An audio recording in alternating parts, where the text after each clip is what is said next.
Do you expect any resistance or political, flurries on this film? I don't think so, because see, we It's make outdated? film on all lots of criminals. See, మీరు బుక్కులు రాస్తున్నారు, లేకపోతే documentaries చేస్తున్నారు, ఎవరు cinema తీస్తున్నారు, ఏంటి difference? Right. So మొత్తం మీద హిందీ భాషలో విడుదలవుతున్న సినిమా, ఆ తర్వాత వెబ్ సిరీస్ కూడా అనేక భాగాలలో దావుద్ ఇబ్రహీం కార్యకలాపాలపై వర్మ గారు రీసెర్చ్ చేసి మరి రూపొందిస్తున్నారు. Will same star cast continue Varma garu, or most of them will continue? Tell us a little bit about your casting. అంటే ఈ క్యారెక్టర్స్ కి వెతకడానికి మీరు ఆడిషన్ చేశారా? ఆబ్వియస్లీ అంటే నాకు Dawood Ibrahim character I wanted, అంటే అతను హీరోలాగా ఉండకూడదు, ఏదో మసిల్స్ సిక్స్ ప్యాక్ వచ్చి ఉండకూడదు. I wanted a very mild looking person who slowly starts growing in the period of time. అతని మైండ్ సెట్ కానీ ఇప్పుడు ఒక అన్నచాటు తమ్ముడులాగా ఉంటాడు most of the time, you know. అప్పుడు ఇది ఆల్మోస్ట్ ఈ యొక్క కాస్టింగ్కి నేను నియర్లీ 35 to 40 పీపుల్ని ఆడిషన్ చేశాను. అండ్ తన brother character is very important సినిమాలో. సో ఆ బ్రదర్కి నాకు తనే పంపాడు, అశ్వత్, దావుద్ ఇబ్రహీం రోల్ ఇస్తున్నాడు. So look for this actor అంటే భలే ఉన్నాడు. ఎవరు ఎత్తునంటే నా తమ్ముడు ఉన్నాడు. In real life also they brothers. Yeah. But ఈ ఎమర్జెన్స్ సినిమాలో మరి ప్రేమాయణాలు అవి ఉండవు, అయితే ఉండొచ్చు, ఉన్నాయి కానీ వెరీ లిమిటెడ్ టైం.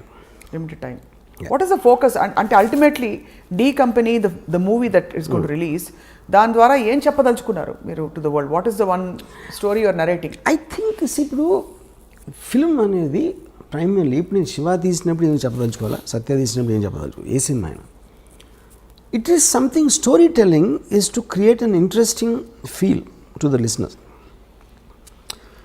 ఇదే సినిమా it's a completely fictional. ఇప్పుడు గాడ్ ఫాదర్ ఉంది, Godfather is based on Al Capone. Right.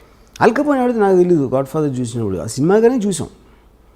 అమెరికాలో తెలుసు అల్ కపోన్ ఎవరు, you know. So this film might be seen by generation who never heard of Dawood Ibrahim. So they look at it like a story. So ఇప్పుడు మీరు start అయినప్పటి నుంచి మీకు ఒక క్యారెక్టర్స్తో జర్నీ చేస్తున్నారు. Whatever you feel will feel, అంతే. రైట్.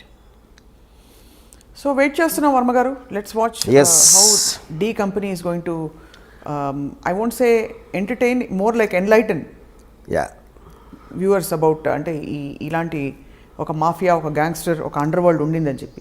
ఇప్పుడు కూడా అండర్ వరల్డ్ జాడలు ఎక్కడైనా కనిపిస్తాయి Varma garu? We don't know. ఇప్పుడు అండర్ వరల్డ్ ఏంటంటే there are things, underworld dormant ఉంటుంది, లేకపోతే ఆపరేషన్. డార్మెంట్ అంటే మీరు ఏం చేయకపోతే డార్మెంట్, అది అప్పుడు లేదని చెప్పలేం, ఉంది. ఇప్పుడు ఫర్ ఎగ్జాంపుల్ 1997-2005లో కోట్లు అడిగారు, 5 కోట్లు 4 కోట్లు ఎక్స్ట్రాక్షన్. ఇప్పుడు 10 లక్షలు 20 లక్షలు అడుగుతారు. సో 10 లక్షలు 20 లక్షలు అడిగినప్పుడు ఏదో సెటిల్ చేసి ఒక 5-10 ఇచ్చేస్తారు. ఎందుకంటే 5-10 కోసం మళ్ళీ మనం పోలీస్ కంప్లైంట్ ఇచ్చి ఇది అది చేయాలి, ఆ తలనొప్పులు ఎందుకు రాని, అప్పుడు ఆ విషయాలు బయటికి రావు. ఆ బయటికి రానప్పుడు మనకి అండర్వరల్డ్ లేదనిపిస్తుంది. అదొక పాయింట్. రెండోది, ఎప్పుడైతే మీకు సొసైటీ అడ్వాన్స్మెంట్ పెరిగిన కొద్దీ ఆటోమేటిక్గా ఆర్గనైజ్డ్ క్రిమినల్ సిండికేట్స్ పనిచేయవు. ఇప్పుడు 1920sలో ప్రొహిబిషన్ టైంలో వచ్చింది అమెరికాలో మాఫియా. ఆల్మోస్ట్ 1970కి అయిపోయింది. 1970 నుంచి అమెరికాలో మాఫియా అనేది లేదు అసలు. సేమ్ థింగ్ ఇండియాలో 90s తర్వాత ఇంతవరకు కొత్త గ్యాంగ్స్టర్ అనేవాడు రాలేదు. 1995 ముందు వరకు వచ్చారు, కానీ 95 తర్వాత లాస్ట్ 20 yearsలో you not seen anyone. But what is the reason? Police వ్యవస్థ ఇంకొంచెం పటిష్టం. yes of course 100%. అంటే ఇంకోటి మీకు బ్రాండ్ నేమ్ రావడం కష్టం. ఇప్పుడు బ్రాండ్ నేమ్ ఇండిపెండెంట్గా పేరు లేకుండా ఆయన క్రైమ్ చేయొచ్చు, కానీ డీ కంపెనీ ఫలానా దావుద్ ఇబ్రహీం, ఫలానా అబూ సలీం, ఫలానా చోటా షకీల్ అనేది అది సేమ్ రీజన్. ఫ్యాక్షనిజం కూడా అంతరించిపోవడం అదే కారణం. As much as it's unrelated. Yeah. నిన్న ఇక్కడ మేదీపట్నం దగ్గర జరిగిన హత్య చూసారా? నేను చూడలే. Brutal murder. 2 లాయర్లు ఒక 2 వారాల క్రితం మర్డర్ అయ్యారు. రోడ్డు మీద చూసారా? అవును. అంటే వన్ వండర్స్. ఇప్పుడు కూడా అదే సిమిలర్. ఒక పవర్ స్ట్రగుల్లో ఒక వ్యక్తి వచ్చి, అఫ్ కోర్స్ అర్ధరాత్రి జరిగింది ఇది, ఇంకో వ్యక్తిని తలపై కటా కర్రేసి కొట్టేసి, అండ్ పొలిటికలీ కనెక్టెడ్ అని వినికిడి వస్తే ఇంకా అఫ్ కోర్స్ ప్రాథమికంగా బయటపడుతున్న విషయాలు. బట్ జస్ట్ నాకు ఇంకోటి ఏంటంటే ఇప్పుడు లాస్ట్ ఫ్యూ ఇయర్స్లో ఈ రోడ్ల మీద చంపడం అనేది ఎన్నో సార్లు చూసాం అయిపోయాయి. కానీ నా ఉద్దేశం అది ఎప్పుడు జరుగుతుంది, ఇప్పుడు సెల్ ఫోన్లు మనం తెలుస్తున్నాయి మనకి అని నా ఫీలింగ్. ఇంత దారుణంగా ఎప్పుడు జరిగాయి వర్మ గారు? రకరకాల సెల్ ఫోన్ వీడియోస్ మూలాన మనకు తెలుస్తుంది. యాక్చువల్గా ప్రతి ఓడి చేతిలో వీడియో తీసేసే పరికరం ఉండటం వలన ఈ బయటకు వస్తున్నాయి. అంతకుముందు ఇలాగే జరుగుతుంది, అది ఉండి కొత్తగా రోడ్డు మీద చంపుదాం అని ఒక fresh batch of thinking, I doubt that is the point. చాలాసార్లు మర్డర్స్ ఎప్పుడు మీ దారిలో ఉన్నప్పుడు, ఎందుకంటే మీ ఇంట్లో ఉన్నప్పుడు ఎక్కడికి వెళ్తున్నప్పుడు కాకుండా ఈ రోడ్లో వస్తాడు అన్న ప్లానింగ్స్ చాలా ఎక్కువ ఉంటాయి. చాలా ఫ్యాక్షన్ మర్డర్స్ కూడా జరిగినాయి, అదే అండర్వరల్డ్ కూడా అదే జరుగుతాయి. I think it is cell phones which are making us feel ఏదో ఈ మధ్యన స్టార్ట్ అయినాయి అన్నట్టు. రైట్. యా వర్మ గారు మీరు పాడిన పాట మా కోసం బిఫోర్ వి వైండ్ అప్, చాలా ఫిలసాఫికల్ పాట, కత్తులతో సావాసం తర్వాత. हम आते हैं खाली हाथ, जाते हैं खाली हाथ. అది అంతే ఫిలసాఫికల్గా డీప్గా పాడారు. ఇంకోసారి no but it is actually quite surprising to see. ఒక సీరియస్ సబ్జెక్ట్కి మీరు ఎంత ఆబ్జెక్టివిజం, ఎక్కడ ఎమోషన్ ఇంటర్ఫియర్ కాకుండా ఆబ్జెక్టివ్గా ఒక కథని కథగా చూసి, ఒక వాస్తవాన్ని ఎన్ని అవాంతరాలు, సవాళ్ళు, క్వశ్చన్స్, క్రిటిసిజం వస్తాయని తెలిసి కూడా మీరు నేను చేసి తీరుతానని చెప్పి మరొకసారి ప్రూవ్ చేశారు. సో ఈ సినిమా అదే స్థాయిలో ఉంది. సో నేను ఇందాక చెప్దామని మర్చిపోయాను. నాకు ఇప్పుడు నేను క్రిమినల్ అవ్వలేను, ఇప్పుడు అవ్వను. కానీ క్రిమినల్ ఆర్గనైజేషన్ ఎవడన్నా పెడతానంటే నేను మంచి కన్సల్టెంట్ అవ్వచ్చు. Criminal organisation consultant. అప్పుడు ఎవరెవరు కాదు, ఏ గ్యాంగ్స్టర్స్ ఏ తప్పులు చేశారు అది మనకి రిట్రాస్పెక్ట్లో చూసాం కాబట్టి ఆ కారణాలు అర్థమైనాయి. కాబట్టి ఇలాంటివి చేయకుండా ఉండాలి, ఇలాంటి సజెషన్లు. అలా కాకుండా పోలీసులకి ఇవ్వచ్చు కదా సలహాదారుగా, సలహాలు పోలీసులకి ఇవ్వచ్చు కదా. అంటే కాదు, ఫస్ట్ ఆఫ్ ఆల్ పోలీసులు కూడా ఇస్తాం. పాయింట్ ఏంటంటే పోలీసులు క్రియేట్ జరిగేది క్రిమినల్ ఆర్గనైజేషన్. ఇప్పుడు ఎవడో కొత్తగా కూడా కంపెనీ పెడదాం అనుకుంటున్నాడు, వాడు కన్సల్టెన్సీకి వెళ్తాడు. ఎందుకంటే కన్సల్టెన్సీ ఇలాంటి కంపెనీలు ఎన్నో ఉన్నాయి, వాడి హిస్టరీ ఏంటి, బ్యాక్గ్రౌండ్, ఆ మటీరియల్ అంతా ఆడి దగ్గర ఉంటుంది. ఆడు చెప్తాడు ఏది చేయాలి చేయకూడదని, ఏదో సలహాలు వేస్తాడు, which is why it's called consultancy. అది నేను మంచి కన్సల్టెంట్ అవుతాను కొత్తగా ఎవడన్నా దావూద్ ఇబ్రహీం అవుదాం అనుకుంటే అని. మీరు ఆ సేవల్ని మీరు అందించడానికి సిద్ధంగా ఉన్నారు ఈ రీసెర్చ్ అంతా చేసిన తర్వాత. మీరే ఎందుకు పెట్టరు అసలు? That's the whole point. My interest is to study the criminal psychology. తలకాయ నొప్పని చేయరా అంటే అవన్నీ సరే. And I believe it doesn't work. First of all, crime doesn't work 99.9% of the time. ఏదో ఒకళ్ళు ఇద్దరు సక్సెస్ఫుల్ అయిపోయి బయటకు వచ్చేయడానికి ఛాన్స్ ఉంది, కానీ all of them will either die or end up in jail for sure. And you don't like both? Why should I rather very study them and make films. So మీరు వాళ్ళకంటే తెలివైన వారు, వాళ్ళ కథల్ని వాడుకుని మీ ఇష్టం వచ్చిన పద్ధతిలో మీరు సినిమాలు తీసి you're making money, making a name for yourself, and creating a controversy and remaining in the center of things when the actual criminal who gave you the story is not around. So most తెలివైన model Ram Gopal Varma గారిది. Yes sir. So on that note, criminals వేరే మీద బతుకుతా ఉంటే నేను criminals మీద బతుకుతున్నా. అదే దిగులు వస్తుంది. ఇన్ఫాక్ట్ నాకు ఎవరంటే వై దావూద్ ఇబ్రహీం అంటే because I owe my living to him అని చెప్పి. దావూద్ ఇబ్రహీం అనేవాడు పుట్టకపోతే నేను గ్యాంగ్స్టర్ సినిమాలు చేయగలిగి ఉండదు. గ్యాంగ్స్టర్ సినిమాలు చేయలేకపోతే అసలు నాకు starting from Shiva to Satya to company to D company ఆయన ఒక్కడే స్ఫూర్తి. Underworld came from him. అది నా పాయింట్. సో ఫస్ట్ మీ క్రిమినల్ ఇన్ఫ్లుయెన్స్ మీ మీద ఆయనదే. మీ ఇంట్లో ఫోటో ఉంది, ఆయన పూజ చేసుకుంటారేమో అని. ఫోటో ఉంది, మొత్తం నా మైండ్ అంతా అదే ఉంది. నా హృదయంలో ఉన్నాడు. హృదయంలో ఎవరో వచ్చి ఇప్పుడు మీ ఆఫీస్ మీద దాడి చేస్తారేమో అని భయంగా ఉంది. బాగా తెలుసని చెప్పేస్తారేమో మీరు. చాలా మంది నమ్ముతారు అది. నీకు తెలిసినా? యాక్చువల్లీ నేను ఇంకా నమ్ముతున్నాను. అంటే నేను ఇంకా నాకు ఎక్కడో లేలగా డౌట్ ఉంది. అంటే ఈ సినిమా తీయించింది ఎలాగో ఎంప్లాయర్స్ ఎవరో తెలియదు కదా ఈ మోడల్లో. తెలియదు. ఎవరు పెట్టుబడి పెట్టించి ఆ చిన్న బుజ్జి సరదా వర్మగారి చేత సినిమా తీయించుకుందామనే సరదా తీర్చుకుంటున్నారేమో అని. సలీం ఫ్రూట్ అనే ఒక ఈజ్ యాక్చువల్లీ చోటా షకీల్స్ బ్రదర్ ఇన్ వాడు. అతను కలిసాను బాంబేలో. నేను దావుద్ గురించి మాట్లాడుతూ ఉంటే తన ఎక్స్ప్రెషన్ అదేంటి చూస్తున్నాడు. అంటే తనకి బాగా క్లోజ్. తనకు తెలిసిన మనిషి గురించి నేను వీడి దగ్గర వింటున్నాను అనేది మాట ఎక్స్ప్రెషన్. అంటే obviously he has a different vision. అదే ఇప్పుడు యాజ్ ఎ ఫిల్మ్ మేకర్ ఇప్పుడు నేను ఒక చిన్న టైంలో ఒక మనిషి జీవిత కథని నేను ఇంత టైంలో చెప్పాలంటే ఆటోమేటిక్గా ఒక సినిమాటిక్ ఆస్పెక్ట్ ఉంటుంది. దావుద్ ఇబ్రహీం ఎలా మాట్లాడతాడు, ఏం మాట్లాడతాడు ఒక చెప్తాను. అదే లైను తను ఎప్పుడు వినలేదు అనుకోండి, ఈ సలీం ఫ్రూట్ అనేవాడు ఆటోమేటిక్గా look it a very fake thing. ఇప్పుడు Dawood Ibrahim is not educated గా. ఇప్పుడు నేను చాలా ఫిలాసఫికల్గా మాట్లాడుతూ ఉంటే Dawood Ibrahim philosophy, for example నేను ఇవాళ ఒక ట్వీట్ పెట్టాను, I never intended to be a criminal, I'm just using crime to fast track my legitimate success. Dawood Ibrahim అని కోట్ చేశాను. అది 100% దావుద్ ఇబ్రహీం అని నాకు తెలుసు. ఆయనకి ఇంగ్లీష్ వచ్చి ఉండదంతా ఎగ్జాక్ట్లీ ఫ్రేజ్ హిందీలో కూడా అని ఉన్నాడు. కానీ నేను అర్థం చేసుకునేది ఒక స్పిరిచువల్గా పెట్టిన. ఫర్ ఎగ్జాంపుల్ గాంధీ సినిమాలో గాంధీ అన్న ఏ డైలాగ్ కూడా తను ఇప్పుడు అనలే లైఫ్ టైంలో. అది రిచర్డ్ యాటన్బర్గ్ స్క్రీన్ ప్లేలో డైలాగ్స్ ఆయన. సో మీరు స్పిరిట్ని క్యాప్చర్ చేసినప్పుడు which is what art is about. Art is about what it could be, not about what it is.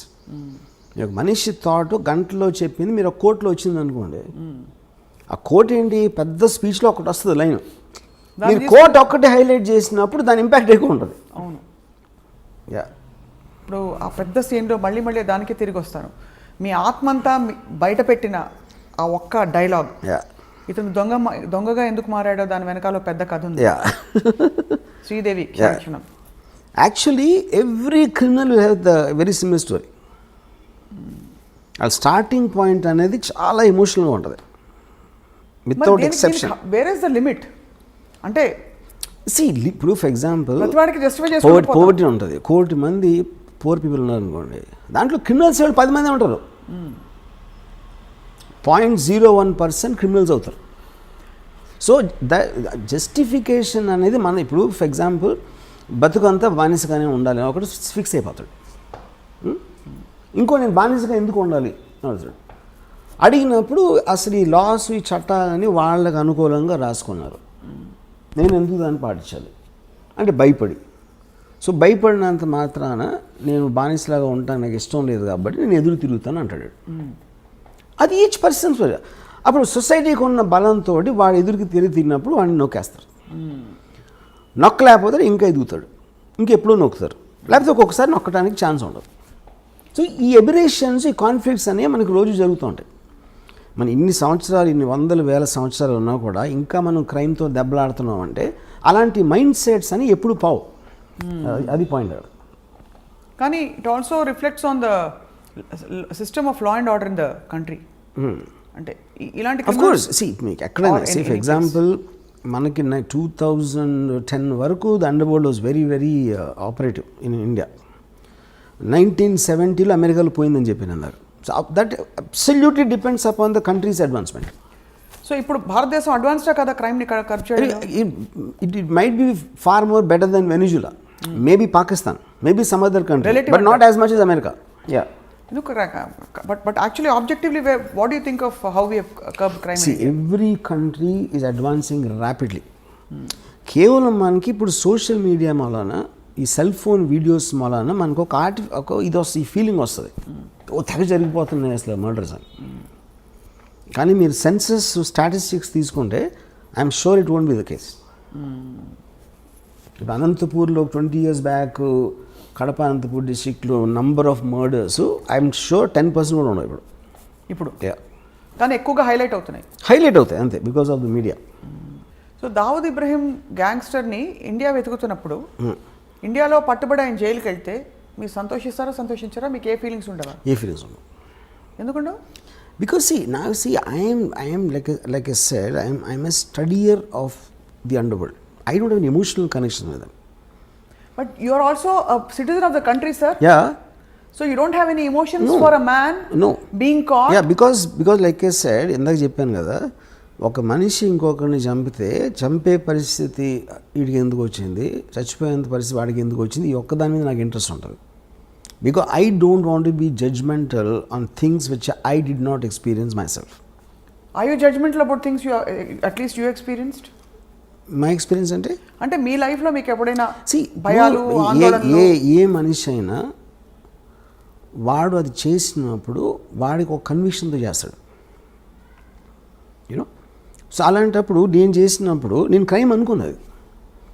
ఏ మనిషి కూడా క్రైమ్ చేస్తానని అనుకుని చేయడు.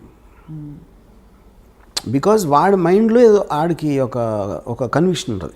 ఇందాక నేను చెప్పినట్టు. So are you telling me Dawood ఇబ్రహీంకి ఇవన్నీ చేయించినప్పుడు నేను తప్పు చేస్తున్నది చట్ట విరుద్ధం అని తెలీదా? చట్ట విరుద్ధం వేరు. చట్ట విరుద్ధం అనేది వాళ్ళు ఎలా చూస్తారంటే, పోలీసులు మాకన్నా కరప్టు, పాలిటీషియన్స్ మాకన్నా కరప్టు, వాళ్ళు సిస్టమ్ని అడ్వాంటేజ్ తీసుకున్నప్పుడు నా చేతనతో నేను తీసుకుంటున్నాను అని ఆలోచిస్తారండి. See, they believe 90% of the people are idiots. Power పొజిషన్స్లో ఉన్న అందరికీ కామన్ థాట్ అది. పోలీసులు అదే అనుకుంటారు, పొలిటీషియన్స్ అదే అనుకుంటారు, అండర్వరల్డ్ కూడా అదే అనుకుంటారు. సో ఎవరికొన్న సిచ్యువేషన్లో ఎవరికొన్న పవర్లో మేము ఎలా తీసుకోవాలి, ఎలా బయటపడాలి అని ఒక్కటే ఆలోచిస్తారు. కానీ they will never think about themselves consciously doing something wrong. So you feel that Dawood Ibrahim never ever feels he's done something wrong? No. And despite the fact that the whole country is looking for him, whole country is a very media. Whole country ante adi aptane. See, adi సంబంధం లేని వాళ్ళు ఆలోచిస్తాను, వాళ్ళు ఆలోచిస్తారు. ఇప్పుడు మన ఇద్దరం ఉన్నాం, మనకి ఏంటి అండర్వరల్డ్ ఏం కనెక్షను? ఇప్పుడు ఈ కెమెరామెన్కి ఏం connection? Then he never touched any part of our life. Okay, so they don't care about us. వాళ్ళు డైరెక్ట్గా ఇన్వాల్వ్ అయిన వాళ్ళు, అది పోలీస్ ఆఫీసర్లా, ఏదో బిజినెస్ మ్యానా, వీళ్ళ దాని మీద వాళ్ళ మనలాగే మీరు ఇంటికి వెళ్ళినప్పుడు మీ ఫ్యామిలీ, మీకు ఉన్న ఇమీడియట్ కలీగ్స్, వాళ్ళు తప్పిస్తే మిగతా ప్రపంచం, మిగతా హైదరాబాద్ సిటీకి మనకేం కనెక్షన్ అసలు? నిజంగా అంత డిటాచ్డ్గా, డిస్కనెక్టెడ్గా ఉంటారు. అందరూ ఉంటారు, వాళ్ళే కాదు.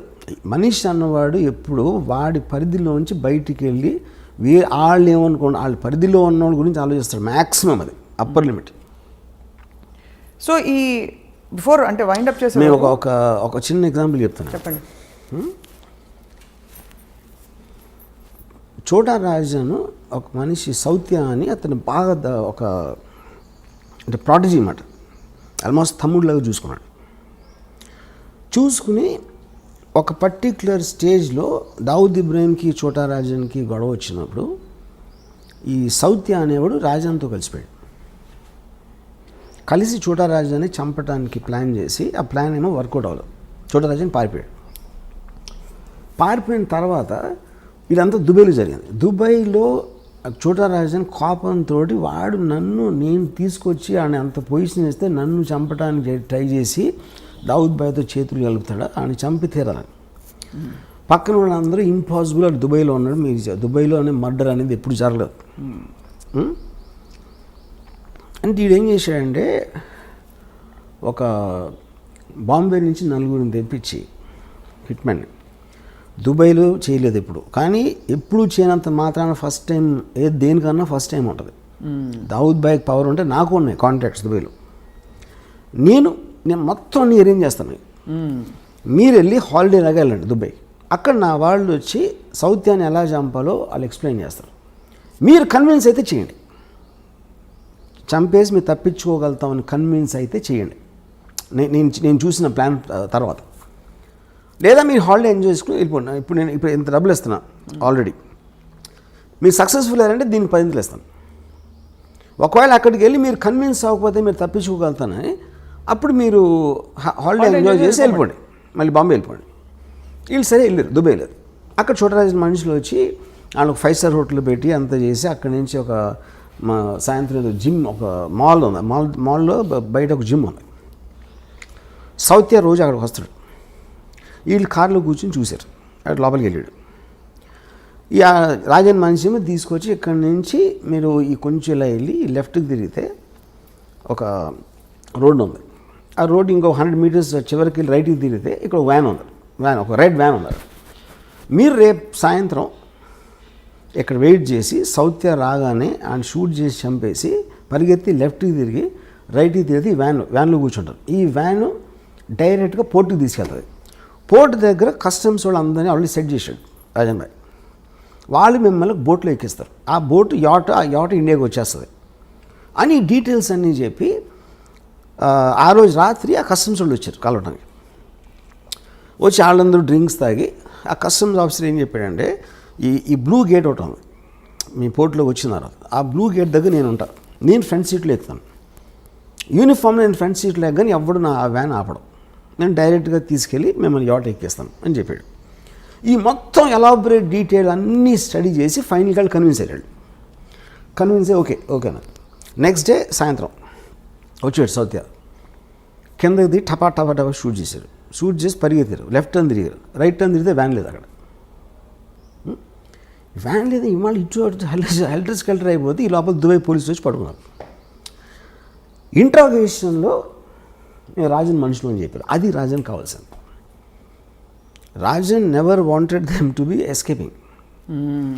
ఈ కస్టమ్స్ వాళ్ళు ఎవరంటే వాళ్ళు యాక్టర్లు, వాళ్ళు కస్టమ్స్ ఆఫీసర్లు కాదు. వాళ్ళు వచ్చి కస్టమ్ ఆఫీసర్ లాగా చేసి వీళ్ళకి నమ్మకం కలిగించడానికి అలా మాట్లాడి ఈ ఫోటోలు అన్నీ చూపించారు. My goodness. ఓకే, ఇప్పుడు ఎందుకు చేశాడు చోటరాజన్ ఇది? నన్ను మీరు చంపడానికి ట్రై చేసిన నా పొజిషన్లోకి వచ్చిన దుబాయ్లో మీకు సెంటర్లో చంపానని అని డీ కంపెనీకి మెసేజ్ పంపడానికి చేశాడు.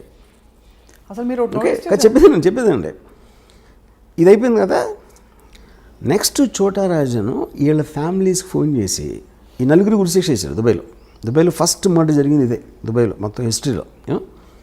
వీళ్ళ ఫ్యామిలీస్కి ఫోన్ చేసి నేను వాళ్ళకి అబద్ధం చెప్పిన మాట నిజం, ఎందుకంటే నాకు ఒక ప్రెస్టీజ్ క్వశ్చన్ వచ్చింది, నేను చేయాల్సిన అవసరం ఉంది, ఇలాంటి బిజినెస్లో ఎవరో ఒకరిని బలి ఇవ్వకపోతే మనం అనుకునే జరగవు.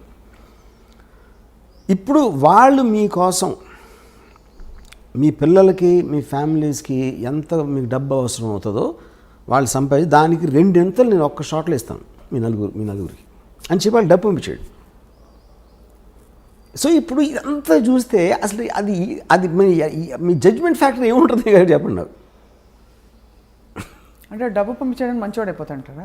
మంచోడు అది మీరు చెప్పాలి. కానీ ఎంత ఎమోషన్స్ వెనకాల ఉంటాయని ఎవరైనా ఊహిస్తాడు అసలు. అది నేను చెప్పేది.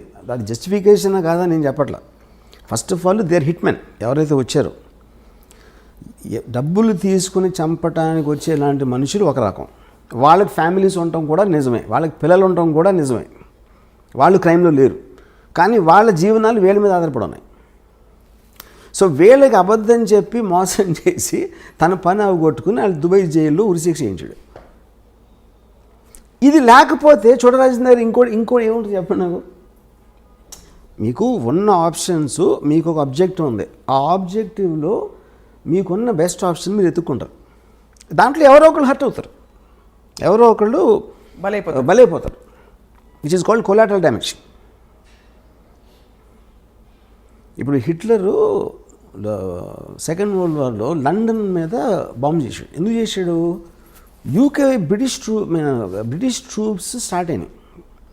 ఆ బ్రిటిష్ ట్రూప్స్ మూవ్మెంట్ స్లో చేసేయాలి, బార్డర్కి తొందరగా రాకుండా. అందుకని లండన్ మీద బాంబు చేసి జనాలు భయపడి అందరూ బయటకు వచ్చేసి రోడ్లు అన్ని బ్లాక్ చేసేస్తారని ఉద్దేశం అన్నమాట. ఇది వార్ స్ట్రాటజీ అంతే. దానికోసం మీరు ఇన్నోసెంట్ ప్రజల్ని చంపేస్తారని అదే పాయింట్ అక్కడ. ఇన్నోసెంట్ ప్రజలు అనేవాళ్ళు ఎప్పుడూ బలిపశువులు ఉంటారు, ఏ వార్లో అయినా ఎక్కడైనా సరే. అది 2020 అవ్వచ్చు, లేకపోతే 1720 అవ్వచ్చు. ఇది ఇంకా నేను మీకు ఉరికినాయి మన ఇంటర్వ్యూ కాబట్టి చాలా తక్కువ చెప్పాను. దీని యాక్చువల్ స్టోరీ చెప్తే కింద పడిపోతారు. ఇదంతా మీకు ఎవరు చెప్పారు? Course I MS sources. You have your sources. అంటే డైరెక్ట్గా చోటారాజనే పిలిచి కూర్చోబెట్టి మీకు కప్పు కాఫీ ఇచ్చి చెప్పినట్టుగా అంత వివరంగా చెప్పారు. దీన్ని బట్టి ఇంకో విషయం కూడా అర్థమవుతుంది, గ్యాంగ్స్టర్స్కి మంచి స్క్రీన్ ప్లే ఉందని. Of course gangsters constantly drama, వాళ్ళంతా వైలెన్స్ అనేది మనం అనుకున్నది ఎక్కువ జరగదు అక్కడ. Mostly it is mind games. మనకి సినిమాల్లో టపా గన్ షాట్లు అవుతూ ఉంటాయి, కానీ it's not as much as what we think. ఎందుకంటే మీకు వైలెన్స్ ఎక్కువ జరిగితే అసలు యాక్చువల్ కంట్రోల్ లేదని అర్థం అవుతుంది. నిజంగా మీరు భయపడితే అండర్వరల్డ్కి ఎవడు అసలు దాని నుంచి వాడికి దానికి ఎగెన్స్ట్కి వెళ్ళటానికి భయపడతారు. ఎగెన్స్ట్కి వెళ్ళటానికి లేనప్పుడు మీకు వైలెన్స్ ఉండదు అసలు. ఇలాంటి వ్యక్తులతో తీసిన సినిమాకి మీరు ఆతే హై కాలియాత్ జాతే హై కాలియాత్ అని ఫిలాసఫీ పెట్టేస్తారా? కరెక్టే కదా. ఫైనల్గా చోటరాజన్ జైల్లో ఉన్నాడు, వాళ్ళు పోయారు. ఆతే హై ఖాళీ హాత్ జాతే హై ఖాళీ హాత్ బీచ్ మే గన్ పకడ్తే హై. అంతే. అది స్టోరీ. గన్ ఒకటే కాదు కదా, పాయింట్ చాలామంది చాలా చేస్తారు, బిజినెస్లో ఓడిపోతారు, పొలిటికల్గా లూజ్ అవ్వచ్చు. People lose all kinds of things, not only the underworld. But it is no wonder and no surprise that this is such a fascinating thing for you, because వింటూ ఉంటేనే అసలు ఇప్పుడే మీ సినిమా అంతా. యాక్చువల్గా ఈ చోటా Rajan episode it is one of the most striking things I heard. నేను 5% కూడా చెప్పలా యాక్చువల్గా.